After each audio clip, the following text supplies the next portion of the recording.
I've always loved Christmas. The lights, the snow, the feeling of the holiday season. It was always my favorite time of year. But after what happened to me on Christmas Eve of 2018, I don't think I'll ever look at Christmas decorations the same way again.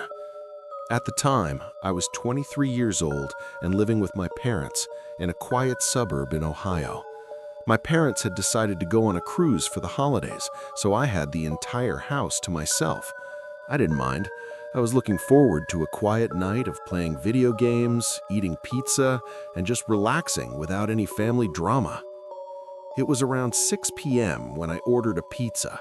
It was already dark outside, and a light snow had been falling since the afternoon. I was sitting in the living room, which faces the front of the house, waiting for the delivery driver. Our front porch is pretty big. My mom goes all out with decorations every year. We had lights wrapped around the pillars, wreaths on the windows, and a few plastic reindeer on the lawn. But there was one decoration I didn't recognize. I was looking out the window, checking for the pizza guy's headlights, when I noticed a figure sitting on the wooden bench we keep on the porch. It was a life-sized Santa Claus. It was sitting perfectly still, facing the street. I frowned, confused. I didn't remember seeing it earlier that day when I came home from work. I assumed my mom must have bought it before they left and maybe asked one of the neighbors to set it up as a surprise. Or maybe I was just unobservant and walked right past it earlier. It looked cheap. The suit was a bright velvety red, but the face was that shiny pale plastic that old Christmas decorations have. It had a stiff white beard and black boots. It was just sitting there, arms resting on the armrests of the bench, staring blankly into the yard. The pizza driver pulled up a few minutes later. I grabbed my wallet and opened the front door. The cold air hit me instantly as I stepped out to meet the driver on the steps. I had to walk right past the Santa figure. Up close, it looked even more unsettling. It was slumped slightly to the left. I remember thinking it was weirdly large for a decoration, bulkier than the usual wireframe things my mom bought. I didn't touch it, but I gave it a weird look as I paid the driver and took the boxes. "Nice decoration," the driver said, nodding toward the bench. "Startled me when I walked up." "Yeah, thanks," I said. "My mom loves this stuff." I went back inside, locked the door, and ate my dinner. I tried to focus on my game, but for some reason that Santa on the porch kept popping into my head. It was just the way it sat there. It looked too heavy, too solid. Around 9 p.m., the wind started to pick up. I heard a loud thump against the front wall of the house. I muted the TV and listened. It sounded like something had fallen over. I went to the window and peeked through the blinds. The Santa figure wasn't on the bench anymore. I scanned the porch and saw it lying face down on the floorboards right in front of the door. The wind must have blown it over. I sighed, annoyed that I had to go out in the cold to pick it up, but I didn't want it to blow into the driveway and get run over. I unlocked the front door and pushed it open. I stepped onto the porch in my socks. "Stupid thing," I muttered. I bent down to grab the Santa by the shoulder to hoist it back onto the bench. The moment my hand grabbed the fabric of the suit, my stomach dropped. It didn't feel like plastic or wire. It felt like a heavy winter coat over a solid mass. It felt like a person. Before I could process what I was touching, the figure on the ground suddenly tensed up. A low, guttural growl came from underneath the mask. I screamed and scrambled backward, slipping on the wet porch. The Santa scrambled to its feet with terrifying speed. It wasn't a stiff, mechanical motion. It was fluid and aggressive. The plastic mask was still strapped to his face, staring at me with that frozen, happy smile. But the eyes behind the eye holes were wide and frantic. He lunged at me. I threw myself back inside the house, slamming the door just as a heavy body collided with it. I fumbled with the deadbolt, my hands shaking violently, and managed to click it into place just as the doorknob began to rattle aggressively. "Open the door, or I'll break it down." I didn't answer. I ran to the kitchen, grabbed the biggest knife from the block, and sprinted upstairs to my parents' bedroom. I locked that door too, and immediately dialed 911. "There's a man on my porch," I whispered to the operator, huddling in the corner of the room. "He was dressed as a decoration. He's trying to get in." While I was on the phone, I heard the sound of glass shattering downstairs. He had broken the small window on the front door. I heard the lock click. He was inside. My heart was hammering so hard I thought I was going to pass out. I heard heavy, wet boots stomping on the hardwood floor of the entryway. "Hello," the voice called out. It sounded taunting. "Now I just want to give you a present." I stayed dead silent, tears streaming down my face. The operator was telling me to stay on the line and that officers were 2 minutes away. Footsteps moved into the living room, then the kitchen. He was looking for me. Then I heard the creak of the stairs. He was coming up. The steps were slow and deliberate. I watched the gap under the bedroom door. I saw a shadow block the hallway light. The doorknob slowly turned. I held my breath, gripping the knife so hard my knuckles turned white. The door didn't open. I had locked it. Then the banging started. He threw his weight against the door and the wood frame cracked.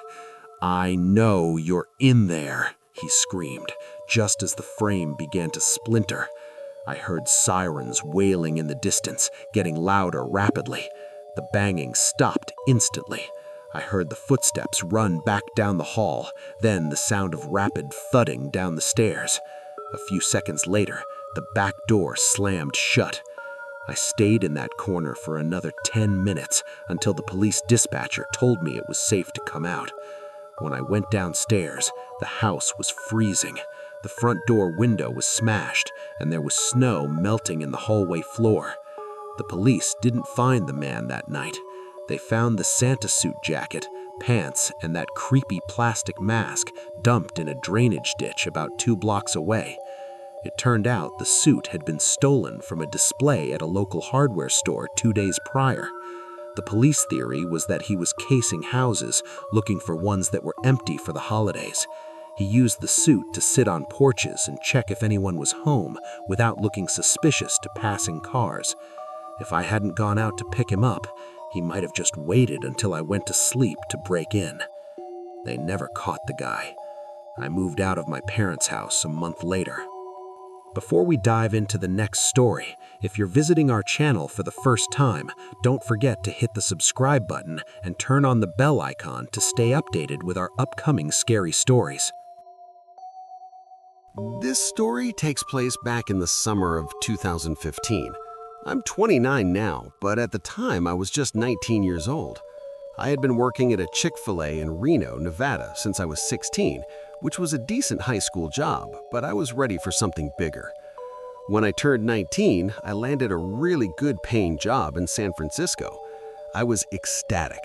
I had an interview orientation scheduled for a Friday, so I figured I would drive down on Thursday, stay in a cheap Airbnb for the weekend, and get a feel for the city before I officially moved. It was a Thursday afternoon when I packed up my car and headed out. Things were fine at first, but once I started driving away from Reno and into the mountains of California along I-80, things took a turn. I was about an hour away from Reno, deep in that stretch of HY where it's just mountains and trees. I looked down at my dashboard and my stomach dropped. My gas light was on.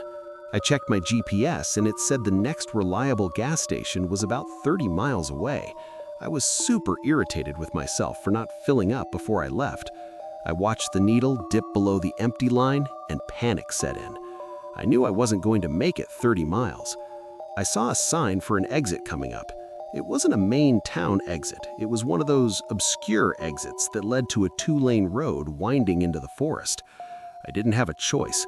I pulled off, hoping to find a local pump or a house. Of course, my bad feeling became a reality. I made it about 6 miles away from the interstate when my engine sputtered. The power steering locked up and the car rolled to a silent stop on the shoulder. It was dead silent out there, just tall pines and the sound of the wind. I grabbed my phone to call for help, But looking at the screen, I had absolutely no service, no signal. I sat there for a while, just gripping the steering wheel, trying not to freak out.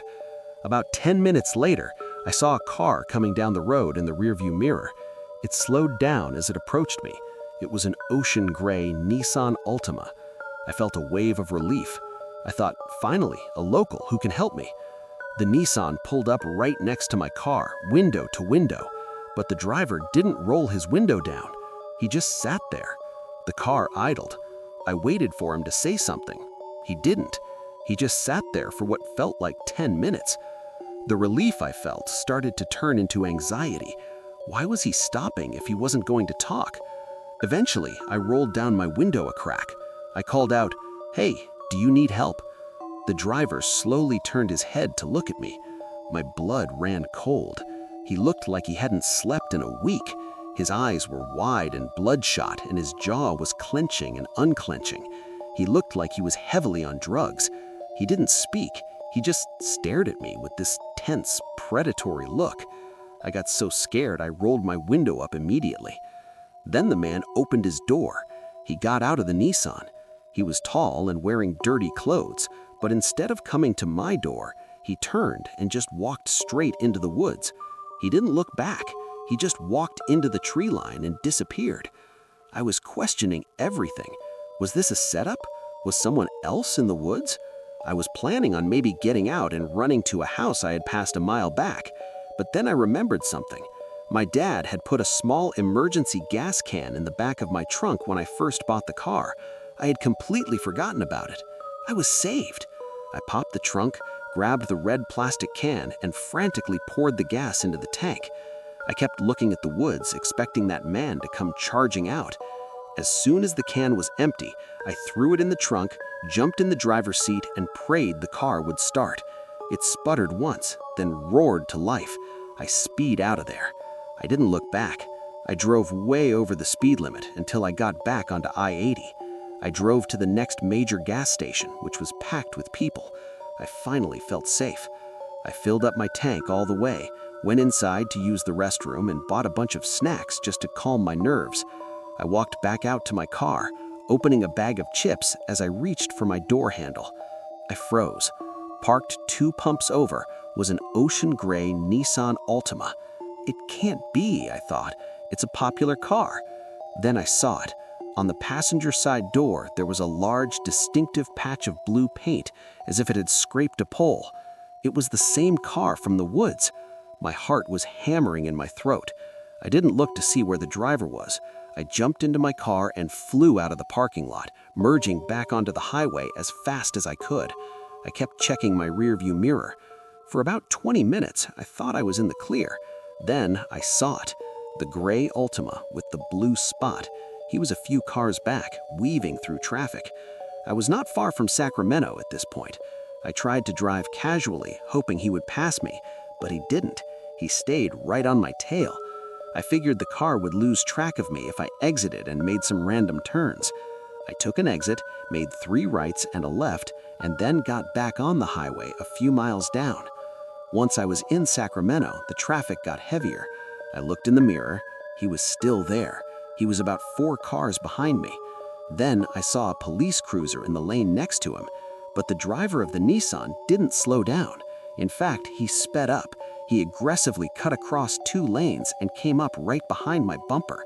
He rammed the back of my car. I gripped the wheel, trying to keep control. I saw the Nissan swerve violently after hitting me. He lost traction, spun out across the lane, and smashed head-on to a metal exit sign on the side of the road. Steam hissed up from his hood. The police officer I had seen earlier hit his lights immediately.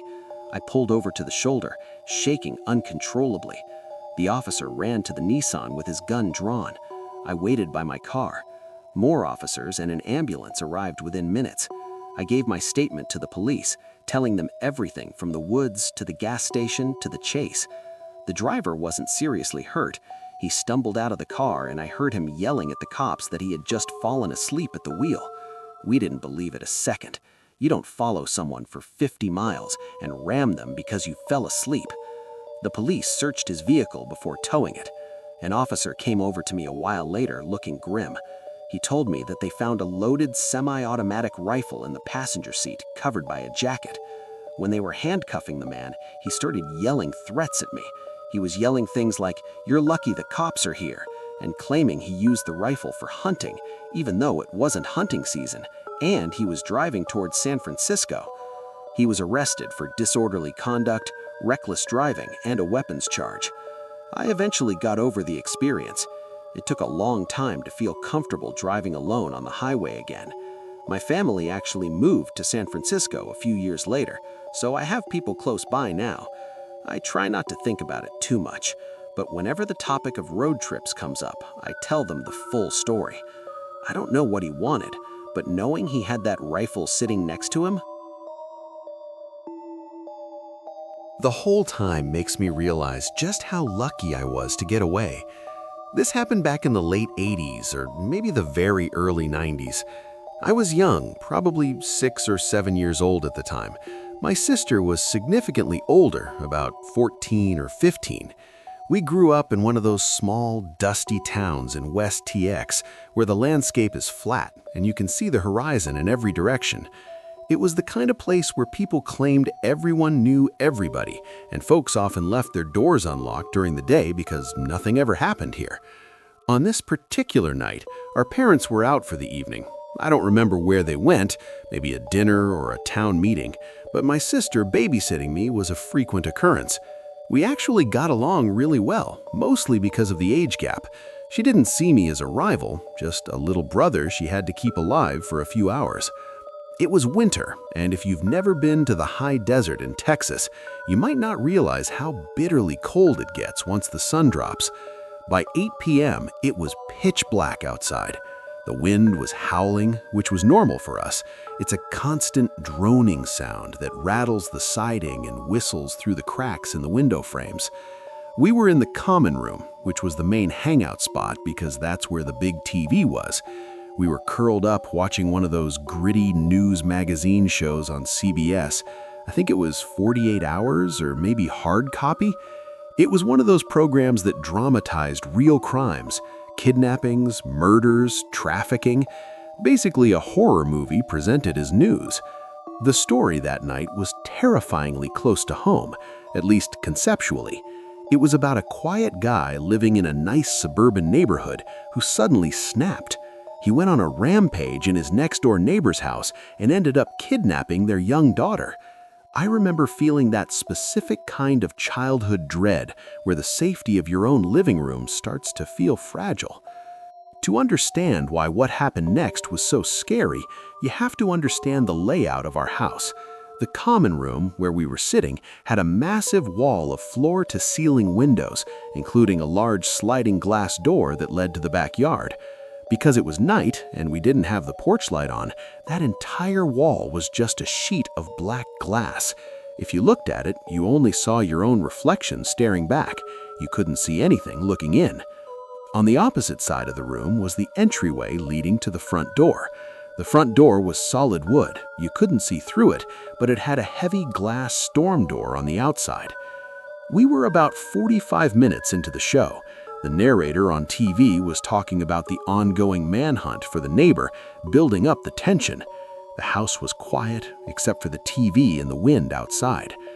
Suddenly, 3 incredibly loud, violent bangs hit the front door. It didn't sound like a knock. It sounded like someone was trying to punch through the wood. My sister and I both jumped off the floor and screamed. It was pure instinctual reaction. Then, dead silence. We stood there, hearts hammering against our ribs. The only light in the house came from the TV screen and the faint yellow glow of the kitchen light down the hall. We didn't move. We were waiting to hear a voice, a car engine, anything. It was probably just the wind, my sister hissed, though her voice was shaking. In West TX, the wind can pick up planters or heavy debris and slam them against the house. We had a heavy rocking chair and some clay pots on the porch. It was a logical explanation. We stood there for a minute or two, letting the adrenaline fade, convincing ourselves that a gust of wind had just blown something over. Just as we were about to sit back down and laugh it off, we heard a sound that froze my blood. It was the distinct sound of the hydraulic pump on the glass storm door closing. The wind can bang on a door, but the wind cannot open a storm door, hold it open while banging on the solid door, and then let it close gently. Someone had been standing right there, inches away from us, separated only by the wood. We were paralyzed in the middle of the room. We knew someone was outside. We knew they had just tried the front door and found it locked. My sister dropped into a crouch and crawled over to the TV. It was an old set, the kind with the metal knobs you had to physically turn. She reached up and clicked the dial to off. The screen went black. The room plunged into near total darkness, lit only by that weak kitchen light spilling in from the hallway. I don't know how long we stayed like that. I was on the floor, sitting on my heels, trembling. My sister was crouched by the TV. We kept making wide-eyed contact, then looking at the front door, waiting for the knob to turn or the wood to splinter. But the noise didn't come from the front door. I was facing the back wall, the wall of floor-to-ceiling windows. I saw something move. The brass knob of the back glass door began to rotate.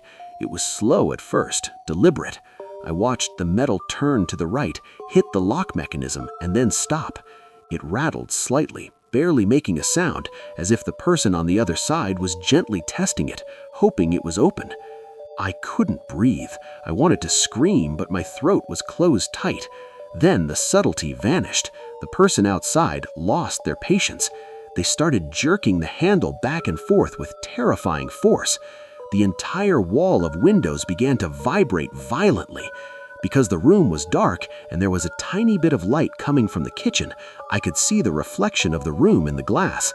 With every violent yank of the door, my reflection in the glass would get fuzzy, then clear, then fuzzy again as the pane warped under the pressure. My sister absolutely flipped out. She let out a scream that sounded like she was being murdered. I was still frozen, stuck in that deer in headlights paralysis. She didn't leave me, though. She scrambled over, grabbed my arm, and basically dragged me across the carpet. "Go, go," she hissed. We ran down the hall and into her bedroom. She slammed her door and locked it, but that flimsy bedroom lock didn't feel enough. She started grabbing everything she could. Her desk chair, a heavy hamper, and finally she flipped her mattress off the frame and shoved it against the door. She scrambled for her phone. It was one of those old-school beige portable phones with the long metal antenna that you had to pull out that weighed a ton. In her panic, her mind went blank. She needed to call the sheriff, but this was before 911 was universally reliable in rural areas, and you had to dial the direct 7-digit number for the local station. She couldn't remember it. She just hit the redial button. It rang once, twice. Someone picked up. It was her best friend. "Hello? Someone is breaking in," my sister screamed, her voice cracking into broken gasps. "You need to get here. Tell your dad someone is trying to get into the house right now." I remember being shocked by her swearing. I had never heard her use the F word before. It made the situation feel even more real, even more desperate. I was curled up in the corner of her room, hugging my knees, shaking so hard my teeth were chattering. We sat there in the dark behind the mattress, listening. We were waiting to hear a sound of breaking glass, of footsteps coming down the hall. But the house went silent again. It felt like hours, but it was probably only 10 minutes later when we saw lights sweep across the bedroom window. A car was coming up the driveway. My sister peeked through the blinds. "It's them," she cried. It was her friend's parents. They had driven over at breakneck speed. We heard the car door slam and her dad yelling. We finally moved the mattress and ran out to meet them. Her dad had a tire iron in his hand, looking around the yard. We never found out who it was. The police arrived shortly after. They walked the perimeter of the house with big flashlights. There were no footprints because the ground was hard frozen, but when they looked at the back glass door, they found fresh scuff marks on the bottom of the frame, like someone had been kicking at it while pulling the handle. Whoever it was had tried the front door, realized it was locked, circled to the back, saw us sitting there in the dim light, and tried to force their way in. When we screamed and ran, they must have realized the element of surprise was gone and took off into the dark. Nothing like that ever happened to us again. I worked at a gas station for about 4 years in a super small town in Ohio. You know the kind of town. One stoplight, a high school, and miles of cornfields surrounding everything. I was particularly used to working the night shift. Most people hated it, but I didn't mind. It was usually dead, so I could sit behind the counter, read magazines, or scroll on my phone and do absolutely nothing. Plus, I was a night owl, so I liked sleeping in during the day. I remember this specific night vividly. It was a Tuesday in late October. I started my shift around 7 p.m. The sun was already down and the fluorescent lights of the canopy outside were buzzing loudly. My coworker, a guy named Dave, gave me the rundown of the register, grabbed his keys, and left shortly after I arrived. "See you later. Don't fall asleep," he joked as he walked out. The door chime, a loud, piercing ring as he exited. That chime is important. It was an older system, loud enough to wake the dead. There was absolutely no way to enter or leave that store without that sound echoing through the entire building. Once Dave's taillights faded down the road, I was all alone. I locked the back office door, which was standard protocol, and settled onto the stool behind the counter. The first hour was quiet. I stopped some cigarettes, wiped down the counter, and then just sat there. 7 p.m. turned to 8 p.m., then 9 p.m. I didn't have a single customer. This wasn't entirely unusual for a Tuesday night, but usually you get at least one person coming in for gas or a pack of smokes, but tonight it was dead silence. The only noise was the hum of the Slurpee machine and the occasional car passing by on the highway, never stopping. By 10 p.m., I had been sitting there for 3 hours. I was bored out of my mind, scrolling through Twitter, barely paying attention to the room because I knew the chime would alert me if anyone came in. Then the silence was shattered. A loud crash came from the back of the store. I jumped so hard I nearly dropped my phone. My heart instantly hammered against my ribs. I looked toward the back corner where the customer restrooms. The men's bathroom door flew open with such force that the handle punched a hole in the drywall. A man came stumbling out, practically burning rubber on the tile floor. He was a big guy, maybe 6'2", wearing a dirty flannel shirt and jeans that looked covered in dust or drywall. I froze. My brain couldn't process what I was seeing. The door chime hadn't rung, not once in 3 hours. The man stopped dead in the center of the aisle, right in front of the chips display. He looked wild. He was sweating profusely, his hair matted to his forehead. His chest was heaving as if he had just run a marathon. He slowly turned his head and locked eyes with me. We stared at each other for what felt like a minute, but was probably only 5 seconds. His eyes were wide, bloodshot, and terrifyingly intense. He didn't look drunk. He looked like an animal that had been cornered. "Hey!" I managed to shout, my voice cracking. "The store's closed!" I don't know why I said that. The store was open 24/7. I was just panicked. The man didn't say a word. He just let out this weird, guttural grunt, then bolted. He sprinted full speed toward the front door. He hit the push bar so hard the glass rattled. The chime finally rang as he burst out into the night, disappearing around the corner of the building toward the dark fields behind the station. I stood there, shaking. I looked at the clock, 10:15 p.m. I grabbed the landline phone, ready to call the police, but I hesitated. What would I say? A guy ran out of the bathroom? He hadn't robbed me, he hadn't attacked me. But then the logic hit me, and it made my stomach turn. I had been there since 7 p.m. Nobody had entered, which meant he had been in that bathroom before I even started my shift. He had been in there for over 3 hours. What was he doing in there for that long? And why did he run out looking like that? I grabbed a heavy metal flashlight we kept under the counter for protection and walked slowly toward the back of the store. The air felt heavy. The men's room door was still wide open. I approached the doorway cautiously, half expecting someone else to jump out. "Hello?" I called out. Silence. I stepped inside. The motion sensor light clicked on. The bathroom was small, just a toilet and a sink.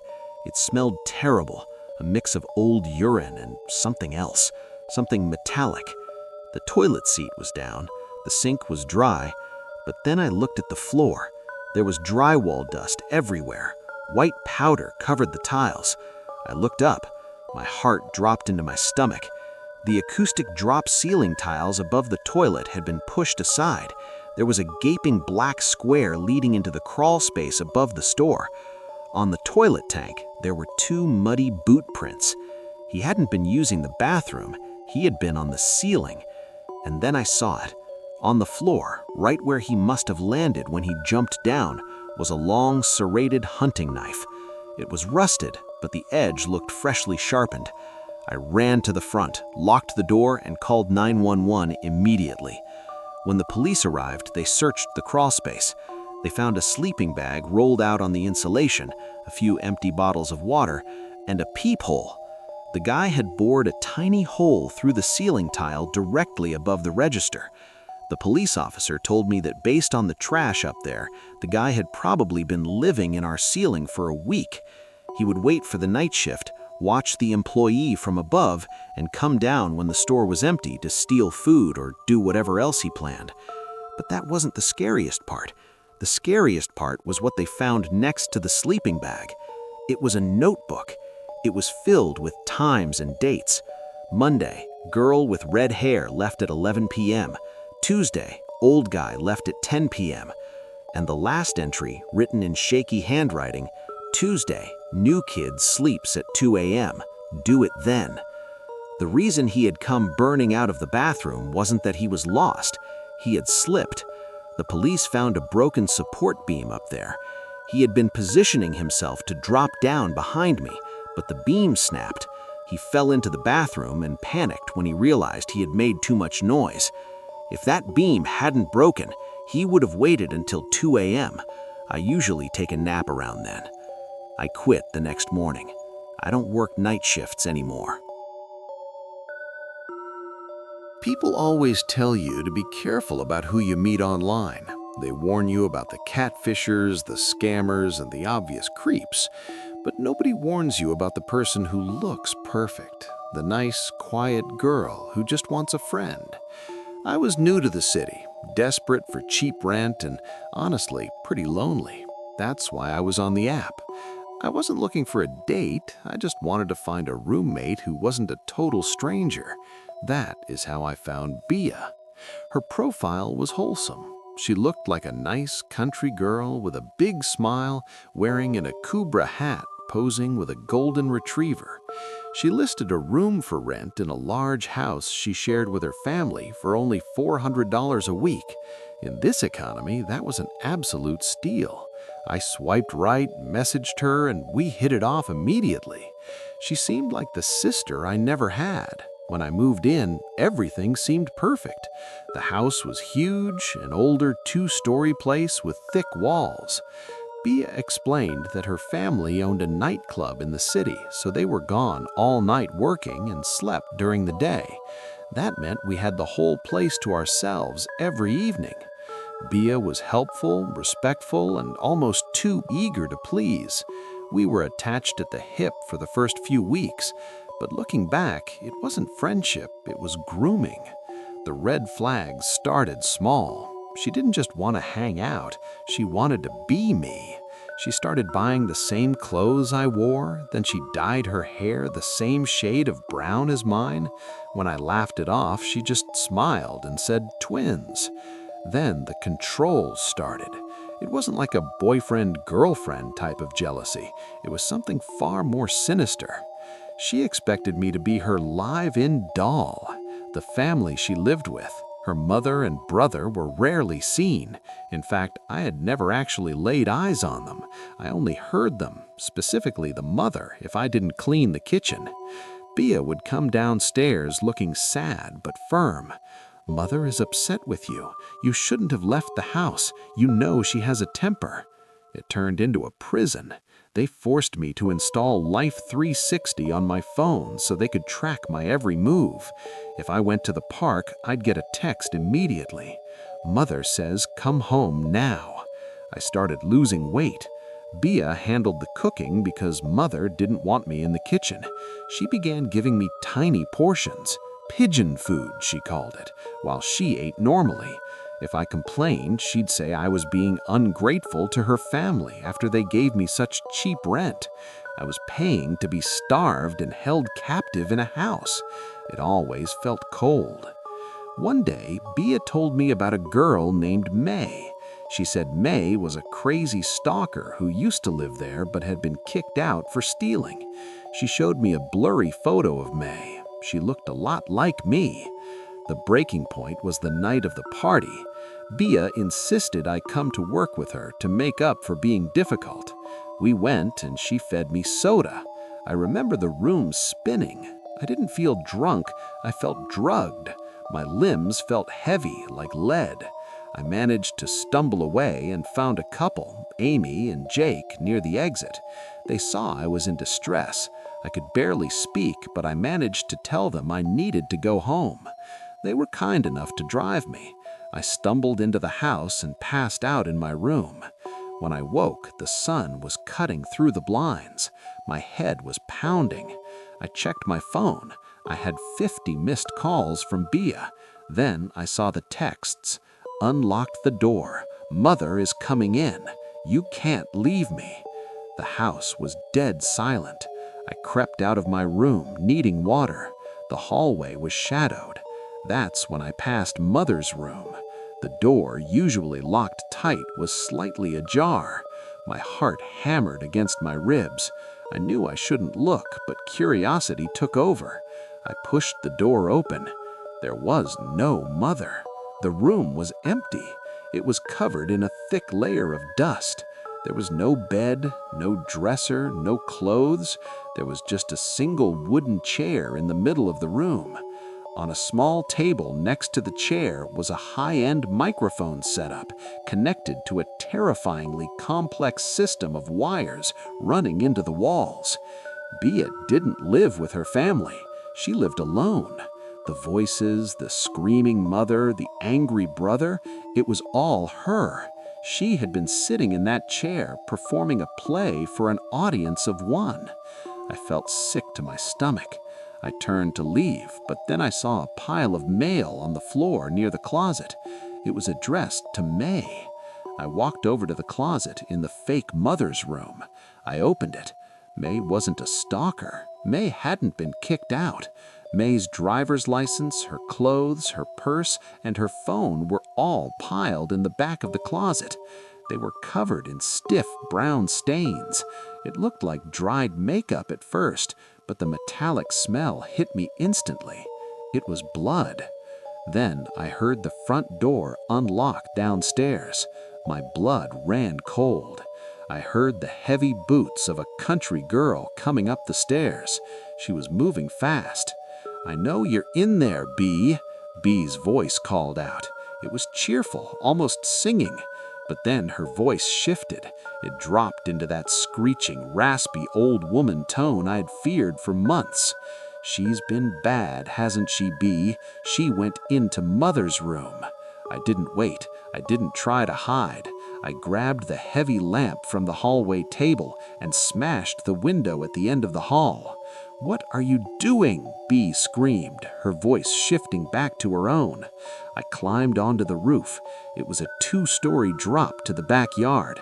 I didn't look down. I jumped. I hit the grass hard. I felt a sharp snap in my ankle and blinding pain shot up my leg. I screamed, but I forced myself up. I hobbled, ran, and crawled toward the main road. I didn't stop running until I flagged down a passing police car. I told them everything. I told them about the room, the microphone, and the blood. They raided the house. They found Bia sitting in the Mother's room talking to herself in different voices. They found May's body buried in the dirt floor of the basement. She had been missing for 6 months. The police told me she had been disciplined by her mother. I was supposed to be next. So to the nice country girl with the fake family and the voices in her head, let's not meet again.